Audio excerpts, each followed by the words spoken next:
Our guest today is Derek Wells, owner of Wells Lawncare and Landscaping. He is located in Indiana, Bloomington, Indiana, one location, 60% maintenance, 32% enhancements, 8% snow, 33% commercial, the rest residential.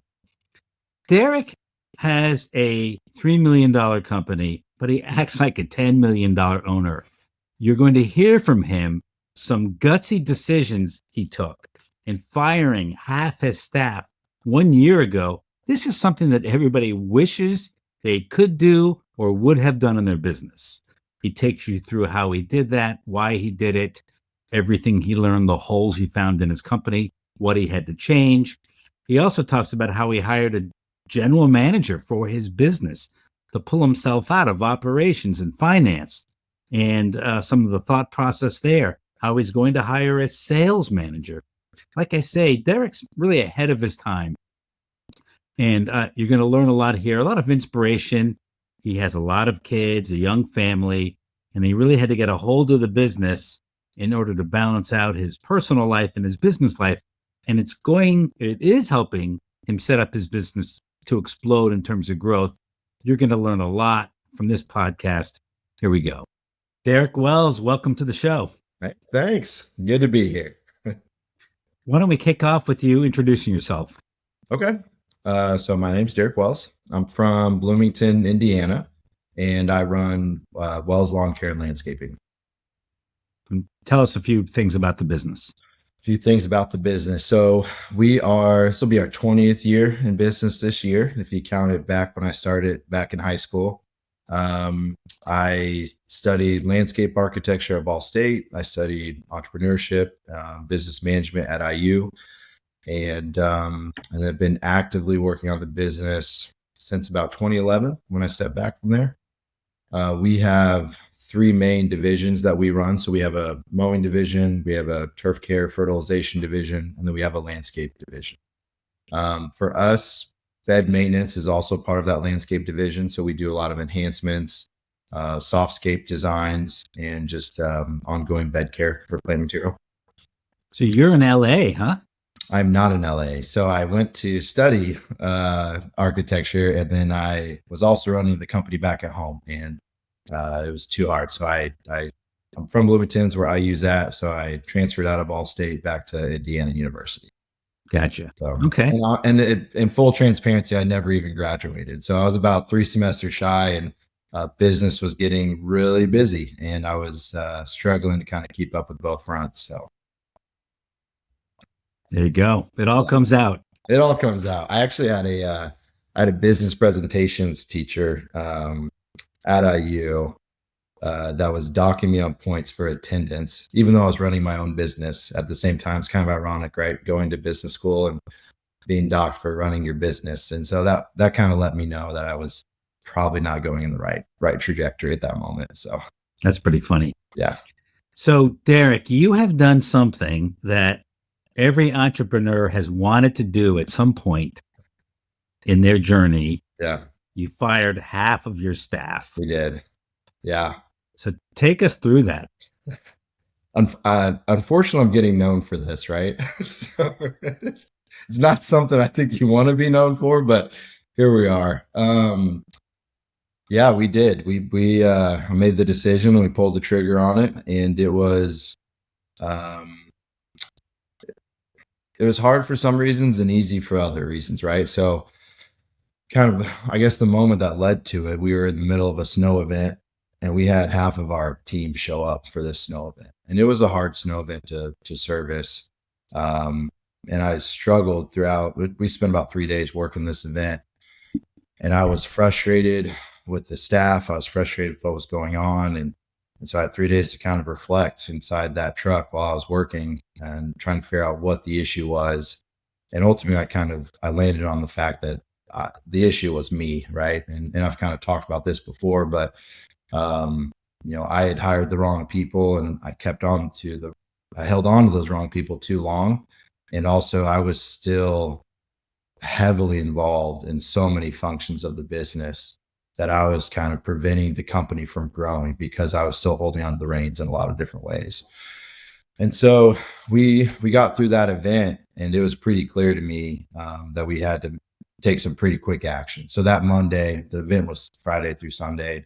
So that Monday, when I came back into the office, we made that decision, and we got on the phone, and we let go half of our field staff at that time, and so we kind of took care of one of those problems. Right, we hired the wrong people, and we held on to them too long. So we made that decision to let them go, and Well, wait, hold on. Yeah. Let's pause for a second. Sure. So you're saying we, so you got back and you all right, I'll say me, right? So I made the decision, right? We is an easy thing to put your name into. So I made the decision, and I think the remaining staff was maybe scared, a little frustrated. They were a little unsure. It's kind of like, I think as owners, sometimes you come in and you have a great idea and you jump on something really fast and you move your company a lot of different directions. And sometimes it's hard for this ship to catch up with you. And so maybe it felt like Derek was making another rash decision, another quick move, right? And we did this mid-February too. So this was 2 weeks before we were going into our spring season. We start back March 1st, and this event was, I don't know, sometime mid-February. And so we had a lot of ground to make up on our hiring side too. We had to pull on a lot of people really fast. And so while the team, I think, was both scared and frustrated with that move, pretty quickly became apparent that it was the right move, right? So, but before you get to that, Yeah. how much of their buy-in did you have at that moment? Probably depends who you ask, right? So like the people that showed up and worked through that event, I think were probably happier that there was finally some kind of reckoning, right? The A players want, they don't want to be surrounded by B's and C's that are going to be bringing them down, right? So if they're going to show up, they want other people that are going to be showing up and lifting the team up too. So I think it made sense to a lot of them. But then I think you looked when they started realizing the logistics of what was happening, what was going to be required of us in the coming weeks. It put a strain on the company for sure. And so what size were you then? So we let go about 8 field staff. So we had about, somewhere in the neighborhood about 16 field staff, going to that in that moment. So, end of last year, we were, about 22. This year will be about 27.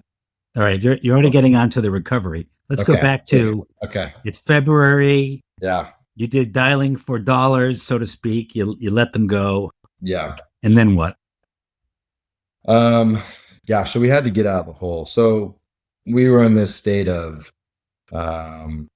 we were needing to hire, right? And we were needing to hire quickly. So it's just, that was more reactive. So things that we put in place afterwards, were more proactive. So we never quit hiring throughout the entirety of our season. Even when we're full of staff, we're always hiring. So that was a little bit of a mental shift, right? Our Indeed ads are always running. We're always interviewing people. And even if we can't take someone on right then, but we feel like they're a great candidate, we're transparent in that, like, hey, we would love to keep you on our short list when we have a position that opens up, which we do because we're growing. Would it be okay if we give you a call then, right? So I think there's ways you can carry the conversation that even if you're fully staffed, you don't have to be afraid of recruiting or hiring to continue to build your team. And that paid big dividends through the remainder of the year. So we were able to stay fully staffed. Once we got staffed up, we were able to stay fully staffed through the remainder of the season. What are some of the problems you reckoned with and realized after you chopped half your field staff? There must have been multiple either holes or blind spots in your approach that you realized, oh, I need to fix this. Yeah. Okay. One issue was that I was actively involved. I'm not a great person to be running HR, running a hiring for my company. So we involve the production managers in that now. And so, we have a business manager that does all of our screening, but ultimately the production managers are the ones that are doing the interviews. And so that way they have some say in who's joining their team, right? Because if I hire somebody and I kick it over to them, they have no buy-in in that person, right? And if that person doesn't work out, I'm the one to blame because I'm the one that hired that person, right? So, so I like the production managers to have some skin in the game. They also need to have that relationship with the people that they're hiring. So that was a little bit of a shift, was me kind of letting go of that and making sure we had the right people involved in that process. What else? That's a good one. Um, so we kind of talked about always hiring. We increased our advertising budget, so we spent quite a bit more on advertising in respects to the hiring piece of that. So that has increased. I think accountability as a whole changed a lot too, right? So we're pretty transparent. If someone comes on to work with us in our company, they're everyone has a probationary period, right? And we had a probationary period before, but we're even saying 90 days, and that's too long of a probationary period, right? Within a few weeks if someone's going to make the cut, so to speak. And so we're pretty transparent about that now. If someone comes on board, we let them know, hey, you're going to be training this next week or two, and we'd love for you to stay on board. But if it doesn't work out, it doesn't work out. So we're faster to pull the trigger and letting people go. And we did that through last year. If someone was not a great fit early on, we pulled the cord a lot faster. So you brought on a lot of people all at once. How did you train them up? Did you already have a good training system? What worked and what was broken? It was a mess. So, it was not an easy thing for us to recover from. And we, at that time, we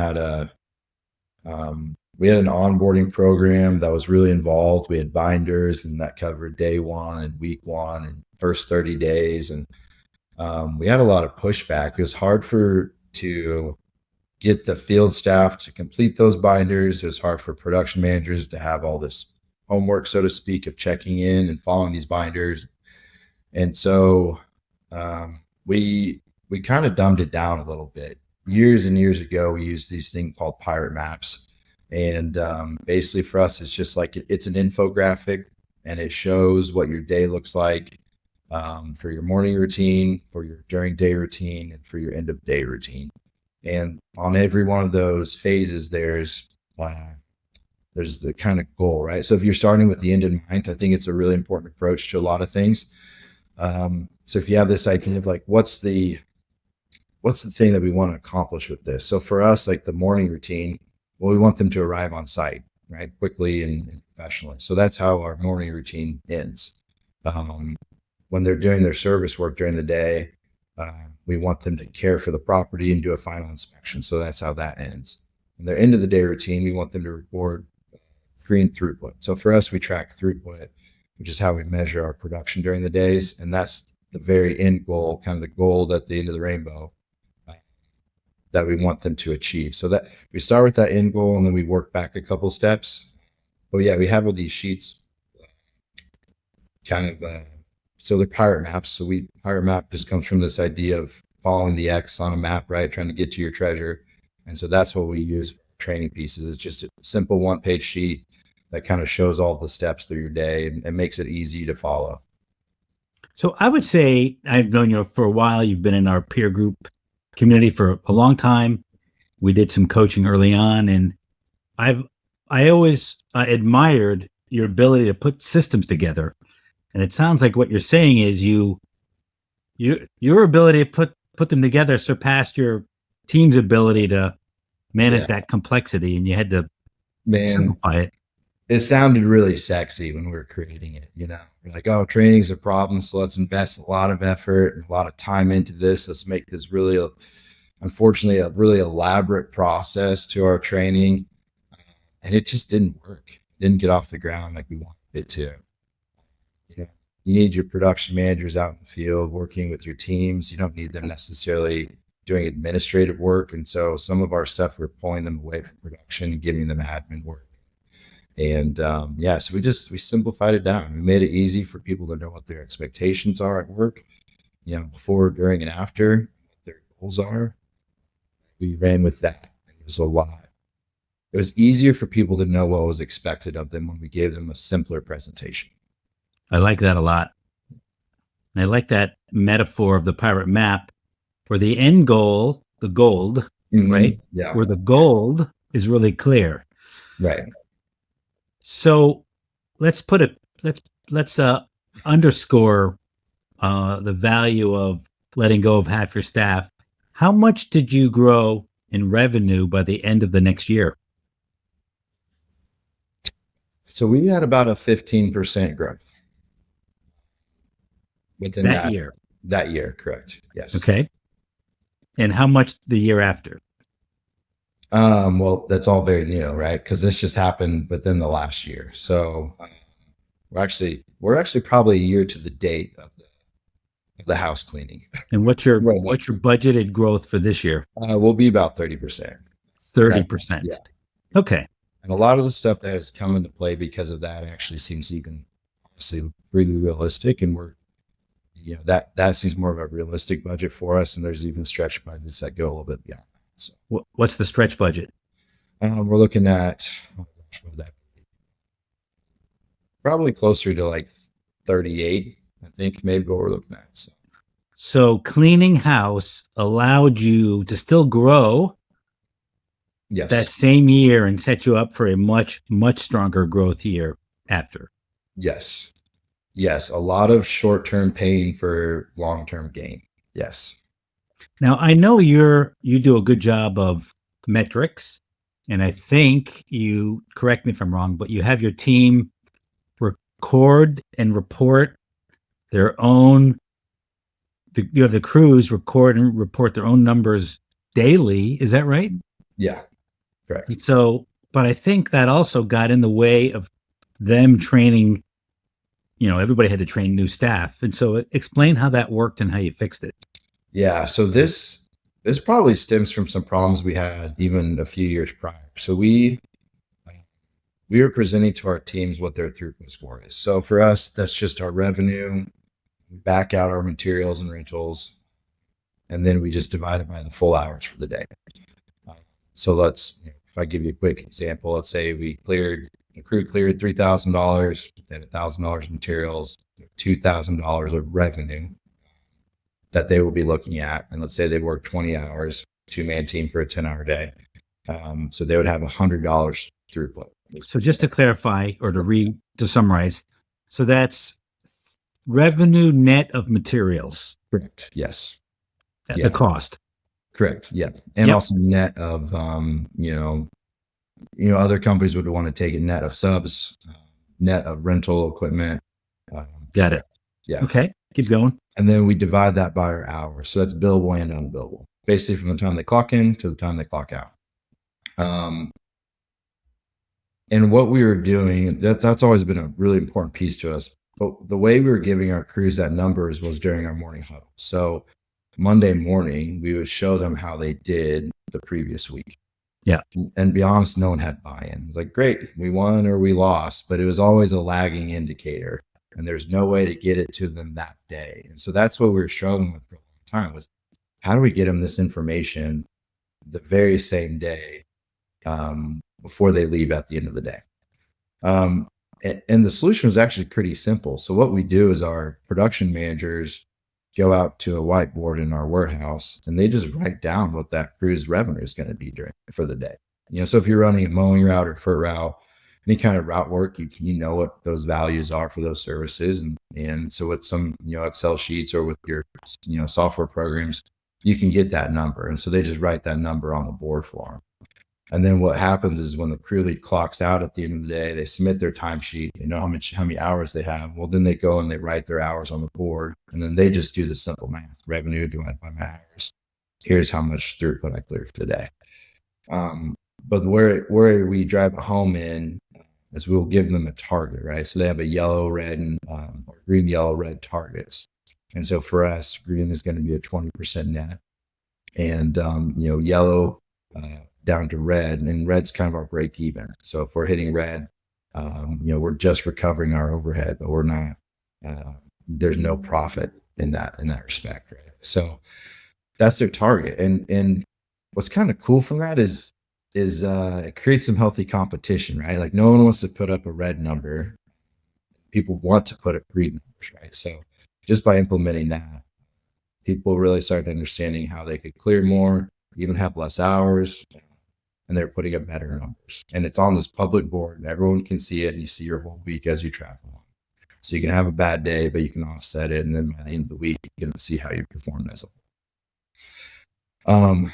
But to get to your question, was this had some problems? And you're right, it did. So, and here's where the problem happened was when we would give somebody, we did a lot of training last year.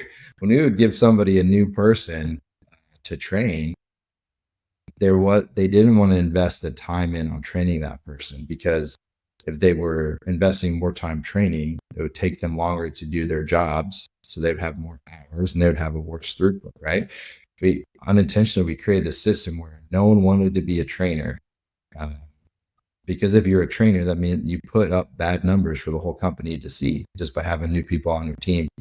And so we changed that. And so if you have a new person on staff, for that first 2 weeks that that person is joining you, they're not clocked into your task board. They're just clocked into training. So there's actually now an advantage, right? If you have a new person that you're training, their hours are not a burden to you. So you can kind of figure that out. It's good to train people because I get a bonus person that's not showing up on my board.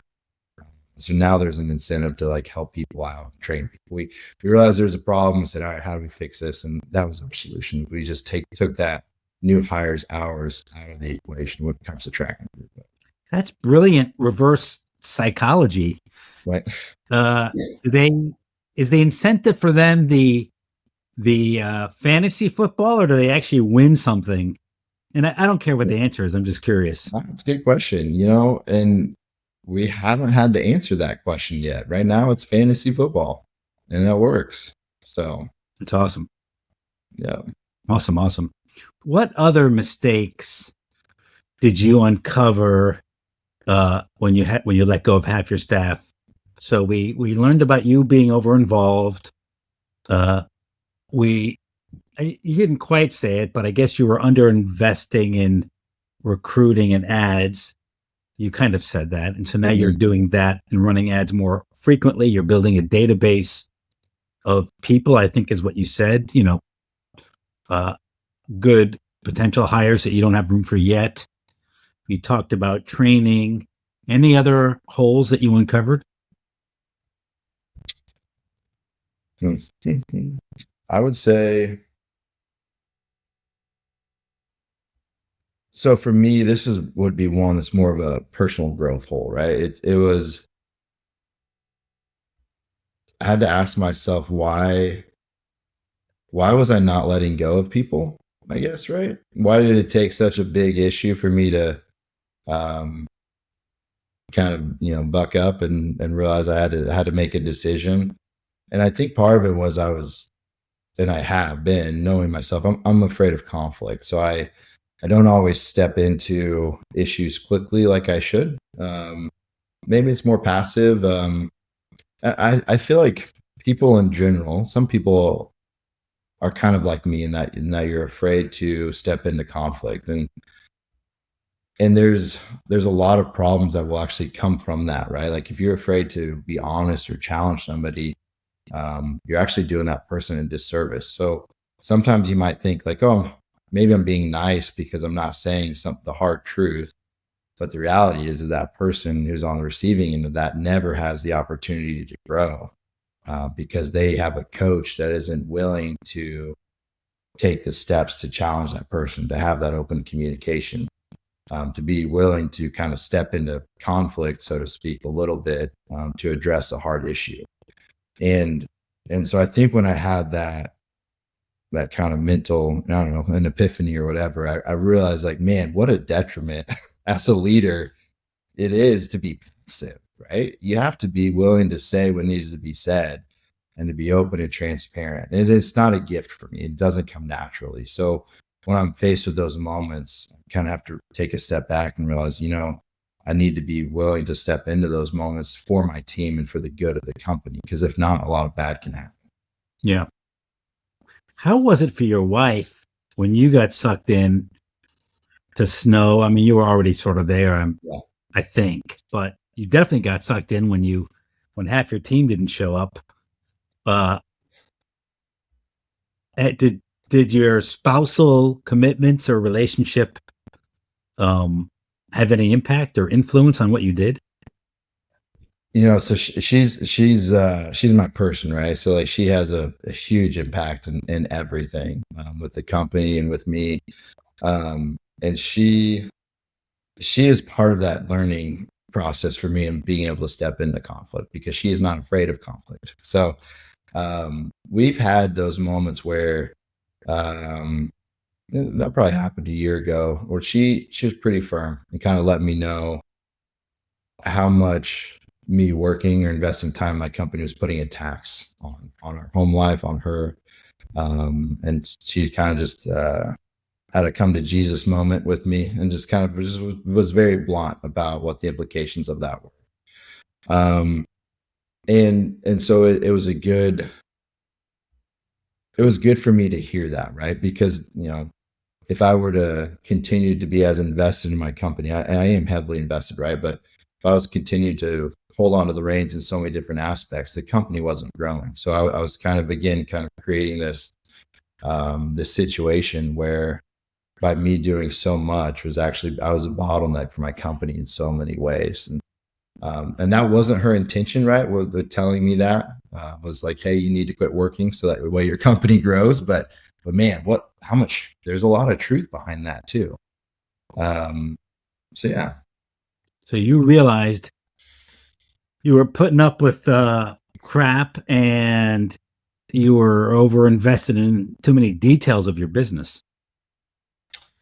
Yeah. And yeah, in a lot of different ways, right? Like I was holding a lot of people's hands, in different functions and the reality. And I think some of this also maybe could have stemmed from the culture we had around hiring too. And that was a big shift for us over the last year, is that we used to maybe hire as cheap as we could.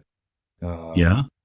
And so now I would say our approach now is to hire at the top of market or as high as we possibly can for those roles. And that's a big shift. And so I think a lot of companies do this initially though, right? Like you have a budget, you're trying to keep on your margin, you're trying to figure, hey, how much can we afford? How little can we pay? But man, you also are restricting the growth of your company by doing that, right? Because you're hiring. What ends up happening is you end up either hiring underqualified people, or you hire qualified people, but you miss out on the opportunity to hire someone who can help your company go to the next level. And so what was happening for me is I think I was pulling a lot of people up in my company, and I wasn't having a lot of people pushing the company up. And so I think in making that shift, I'm really proud of the team that we have now. We've made some excellent hires on our leadership team too that have seen a much bigger picture than what even we're operating at today. And so when I come with them with ideas, they already kind of know they already know what the runway looks like, right? So they already know where we're going with it. It's a big help. So just to give a little background here, you have 4 kids, right? Do you have 4 kids? Yes, we do. Under the age of, So our oldest is 8, and then our twins are 6. But the twins are actually they're less than a year and a half behind our oldest. So it's like we had triplets for the longest time. It felt like, still feels like. And then our daughter, turning 2 here in a couple weeks. So yes, we have 4 kids at home. and you're also very invested in your community. Am I right? You do a lot of coaching through the church. Yeah, we do. My wife and I were involved in youth ministry for a number of years. We were directors of the junior high youth ministry at our church. So heavily invested in that. We have since stepped back from that role a little bit. Myself, I'm an elder on my church, and I'm also involved with the property committee stuff. And so we like to give back in a lot of different ways as much as we possibly can. But this goes back to that home life conversation with my wife is when we give time to others, you also have to ask, what are you giving up? And so we try to have weekly meetings with me and my wife where we kind of talk through what the week looks like coming up, and also where are those gives and takes to make sure that we're supporting each other as best as we can. So kind of just some of the tools that we implement with that. One night a week is her night. So we give her Thursday nights. And that's when I come home, there's no questions asked. She could stay in the room all night. She could go to Starbucks. She could go hang out with a friend. That's her night. And so that way, that gives her kind of her that time and that space to feel like that she doesn't have to be a mom or doesn't have to be a spouse, right? She has some other opportunity and some happening. So that's pretty sacred time that we like to make sure we want to hold on to for her. But also, like, if I'm doing something one night of the week, whether it's a elder board meeting or property committee meeting, or whether I'm working late, we cap that at one night. So I had one night that I choose to invest in certain ways, but it's no more beyond that. So we've kind of set some ground rules to make sure that we keeping our family first in a lot of different ways.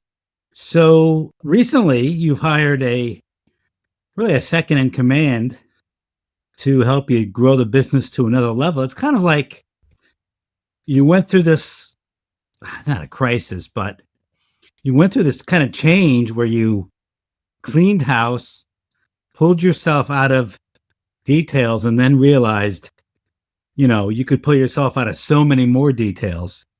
And so tell us about this person you've hired and what you've pulled yourself out of, and then what's the plan? Yeah. So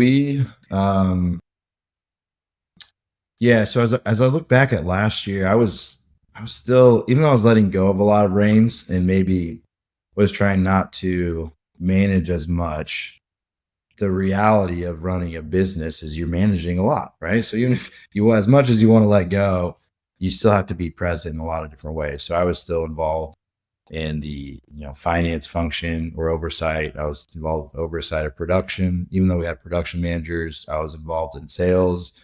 And I realized, like, I was still limiting myself as the visionary, as an owner, because I was still managing. And I realized one thing that I'm not good at is I'm not a good manager. I maybe have a lot of ideas, but as I've continued to kind of go down this ownership path for myself, I think one epiphany that I've had too is that you don't have to be great at everything, right? It's okay to have other people, and actually it's so much better for you is if you surround yourself with other people that are better at those things than you are.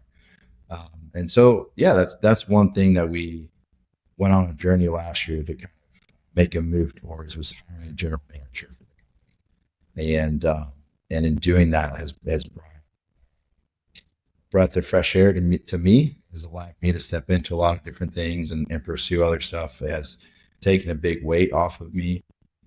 And as we're hiring for that person, we were honestly, say we, but with me through the work of a HR consulting company, was trying to craft this person in order to kind of fill where I had deficits, and so that they could be a great compliment to myself and a great compliment to the company too. So what, without naming specifics, what size company did they come from before? What did they bring that you didn't have internally? So the ability to step into conflict, right? So that was a big one. And also just management experience. So, this person's experience, they had one role where they were managing 14 different landscape shops. We had one, right? So it's a much smaller scale there.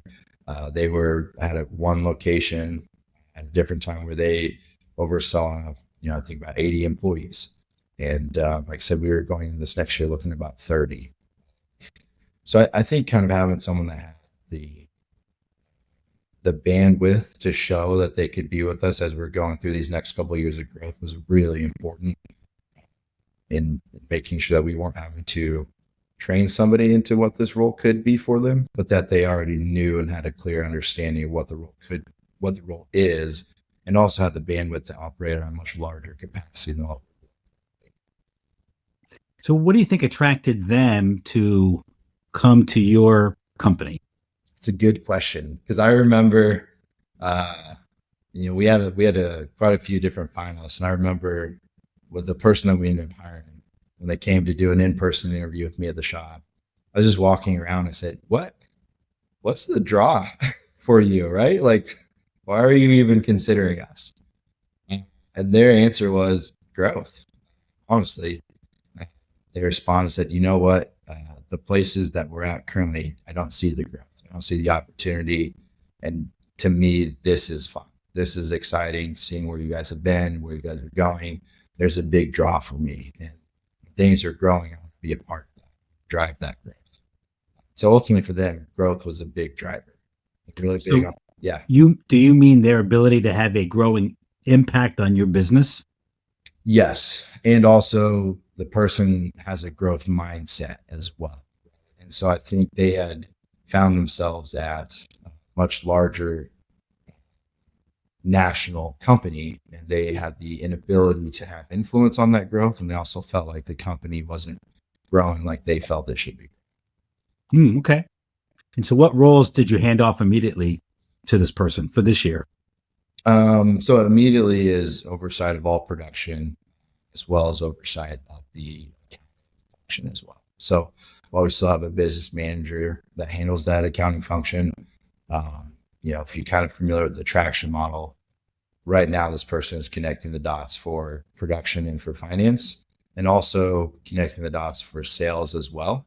I'm still holding on to a role as a sales manager for my company, and it's an intentional plan to do that for this upcoming year. But ultimately, my goal by the end of this year is to replace myself as a sales manager. So we've never had a need for a sales manager, just because there hasn't been a lot of salespeople to manage, right? So as we're growing, we're going to have 3 salespeople this year. So I'm learning what that looks like as it relates to our company.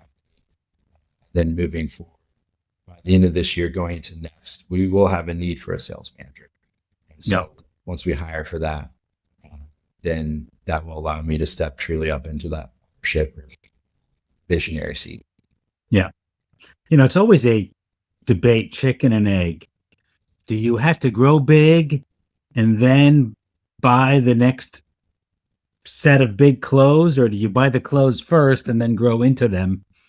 And I hope you're following my metaphor here. But I've always been a big proponent of don't wait to get big to get these people on board.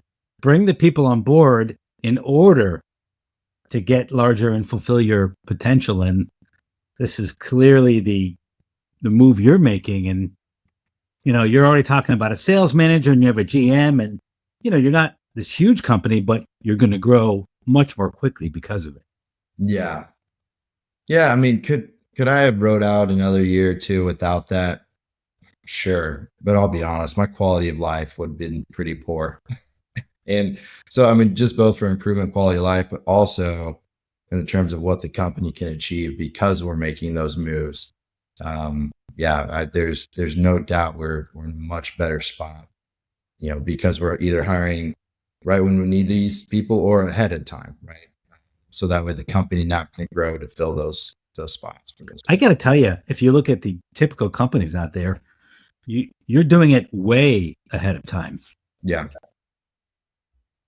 Just from a typical standpoint, Yeah. which is good. This is all good news. I think you were also expanding your product mix while all this was happening. So let's go back a couple of years. You also decided to expand from residential into commercial at the same time. So can you confirm what you've been doing there and how that's been going? Yeah, there's pros and cons, right, within any type of service mix, and for us, I was drawn to this idea of having fewer accounts, fewer touch points, and bringing in more revenue. There's the fear and the con with commercial accounts being lower profit, right? So there's a mix that you kind of have to be aware of. But yeah, we were trying to get into the commercial game, and we weren't having a lot of luck with it. And so I reached out to the peer group community, and I talked with people that were really successful at at doing this. Yeah. And I talked with quite a few of them, and I said, what's wrong? What am I doing wrong? How are you so successful? What works for you? And so I just asked a lot of questions to a lot of different people, and it helped us to define what our process is for that, and how what does success look like for us in the commercial world. And a lot of it, I think, is just relationships, and we were kind of neglecting that early on. We were treating commercial world like we're waiting for a scope of work. We would bid that scope of work, and we would hope that we would get it. And in that type of world, the only person that wins is the lowest bid, and it's also typically the lowest profit, right? So what we started pursuing was jobs that are successful for us. We like the relationship side, and it tends to be a better job anyways. And so now what it looks like is if we have, I guess I'll say this, instead of waiting for them to come to us, we go after them, right? So we pursue these property management accounts. We pursue these general managers over these different commercial locations. And whenever they invite us to do a bid, or there's a need for a bid, we also require that we can have that conversation with the person in charge, right? So I'll throw an HOA example out. If you have a property management company that's saying, hey, we have this HOA that needs a bid, we say, great, but we want to walk the site with the president or the chair of the landscape committee. We want to make sure that they have skin in the game and be able to have that conversation with us. And if not, that's okay. It's dead in the water to us. So once they can invest the time in with us, we also will require that they give us a budget as well. And we will not bid anything unless we get a budget, which is kind of unique to do. But so we put those pieces in place. You got to be able to meet with us, and you got to have a budget. And even then, we still weren't winning the work. And so it was a little frustrating. I'm like, gosh, what else is there? And that other piece was the relationship. So when we would lose that work the first year, we would still call on those accounts, and we would still check in with them mid-season, see how they're doing. We'd ask them if there's any other projects that we could be bidding for them. And what came from that is we actually got some side projects. So even though there was other companies that were the vendor for these commercial sites, we were showing up on site to do enhancement projects because this other company wasn't there. They weren't communicating with their clients. And so now, fast forward to the end of the year, even though we lost the bid the first time, we've gotten these enhancement projects through the year. And now when it comes time to bid the project again, now we already have that relationship in place, right? And so it was a pretty, it was pretty eye-opening, because what happened through this process is we found out that the commercial world, sometimes it's a 2-year process to get in there, but now we're getting in there, and we've kind of cracked the code, so to speak, on that. And we've won a lot of commercial work. So actually now going to this year, now we have a $1 million portfolio for our commercial side, which is up substantially, than from where we were before. Yeah. Well, that's great. So it's different from residential, where the standard answer of how did I get the job is because, hey, you returned my phone call. Right. Right. And so, and sure, there's plenty of relationships that take long term to get, but just to compare and contrast it, that's the quick, you return my phone call versus a 2-year process. Right. Yeah. That's awesome. Awesome. So all that was going on behind the scenes while you were making all these other changes, and taking care of your 4 kids, and you're being home. And so now you only get to work 1 night a week, but it's not always for work. Sometimes It's for the church. Right. Yep. Church or other commitments. If there's something else going on, then, and it's planned ahead of time, right? It's talked about with my wife, and we just started going through a book, and kind of do a shameless plug. Patrick Lencioni, right? With a lot of people know the 5 dysfunctions, or the ideal team player. He has a family book out, and it's the 3 big questions for a frantic family. And so that's a book that me and my wife are going through together right now, that we have just found a lot Um, it's been kind of speaking to us, and me as a business owner, it's been helpful too. And he kind of had this epiphany of like, if he ran his businesses the way that he ran his family, how would that look?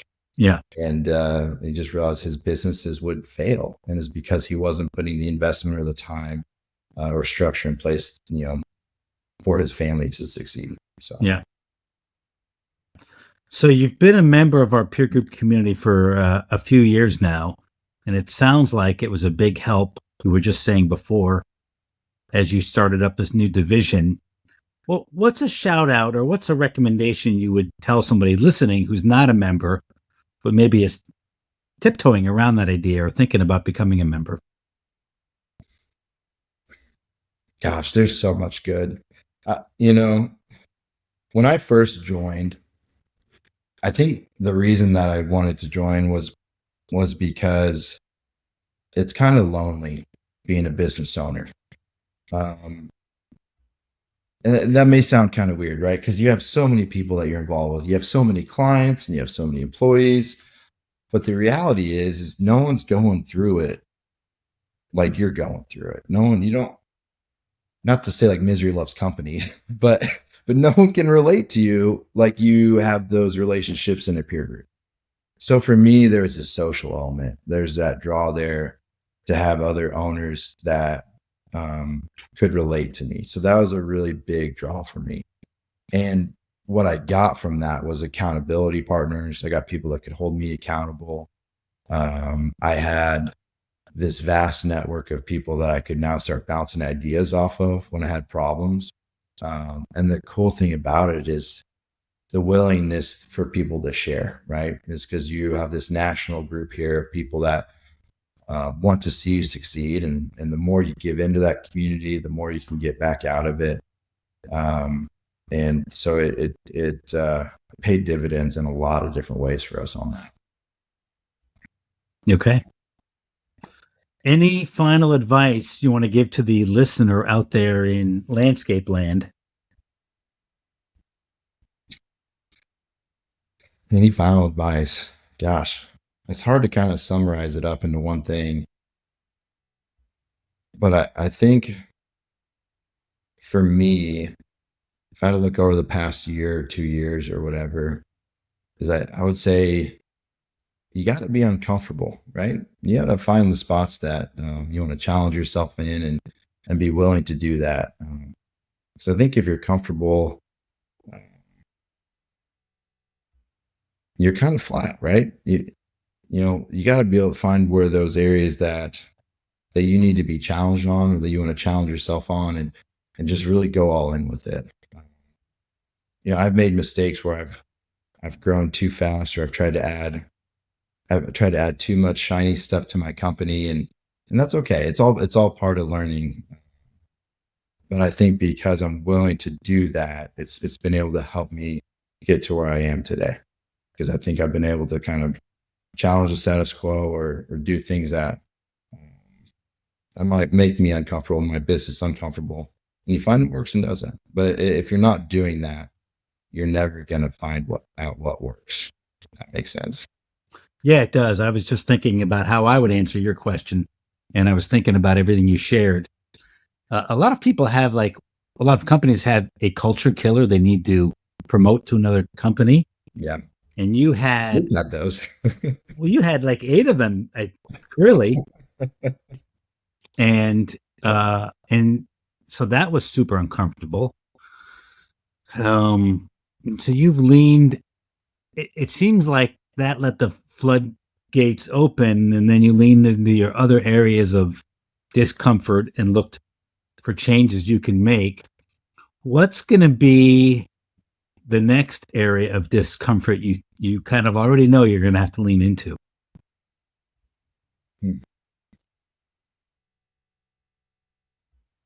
I think for me, it's just kind of my evolution as a leader. As I kind of see what's coming up down the line, right? So like I know I'm not a great manager. And that's just knowing myself. And so I think as I learn how to manage within the sales manager role. That's going to be an area of discomfort for me. And then ultimately, I think as we look to replace myself, right, and kind of elevate me into truly a visionary, that's kind of my homework for this year, right? Is developing the sales manager role, and then also developing what does it look like to truly be a visionary. I think so many companies, everyone talks about, oh, I need to work on my company, not in my company, right? It's just, that's a common language that everyone speaks and they talk about. But how many people actually do it, right? And will actually spend the homework of what is it? Because it's still work. It's just different type of work. And so that's going to be the goal for me this upcoming years is truly stepping into what that looks like. And ultimately, hopefully on a full-time basis. So if you hit your stretch revenue goal, what revenue will you hit this year? If we hit stretch, then we'll be doing like 3.3 million. I got to tell you, you're setting an infrastructure in place that most companies don't even do at 10 million. And you're already doing it and or planning on doing it at a much lower level. And so kudos to you, Derek. Yeah. And it's going to set you up for profound success, and your 4 kids you're doing this before they go into puberty. Very smart, Derek. That is very smart. If I could go back, that would be one change I would make.